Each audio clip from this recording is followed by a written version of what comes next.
Bok ljudi, ja sam Friki i danas radim jedan specifičan video. Znači, radi se o tome, ovo je kao behind the scene u pripremama za LEGO Challenge. Niko me nije nominirao, sam sam odlučio ovo da snimim. Znači, da vam pokažem. Znači, tu imam legiće. Malo bolje se vidi. Znači imam skoro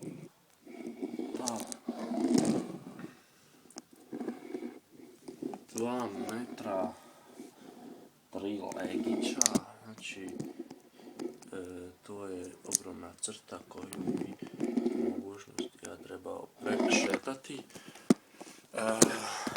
Kameru sam mislio staviti, trebate za ovaj video oko 100-200 kockica legića i možda recimo ako želite kameru staviti negdje ovako neke visoke stvari kao što je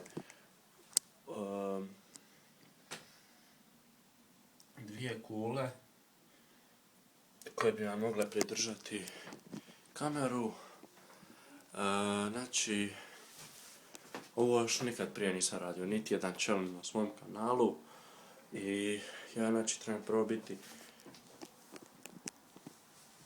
boss, a moram skinuti čarape da ovaj challenge bude fair i recimo to bi bilo sve za behind the scene. Znači, još jedan put pogledat ćete kako to izgleda. Malo torako rebit još treba. Crta ne treba biti debela, samo treba duga bit. Inače, da ne bi lagao, tu imam metar od metra koje upotrebljavam za neke isto još videe koje vam može poslužiti u snimanju ovog challenge-a. To je bilo sve od Frikija za behind scene. Znači, ovo će biti prvi video i onda ide challenge i to je sve za ovaj video. Vidimo se u challenge-u. Bok.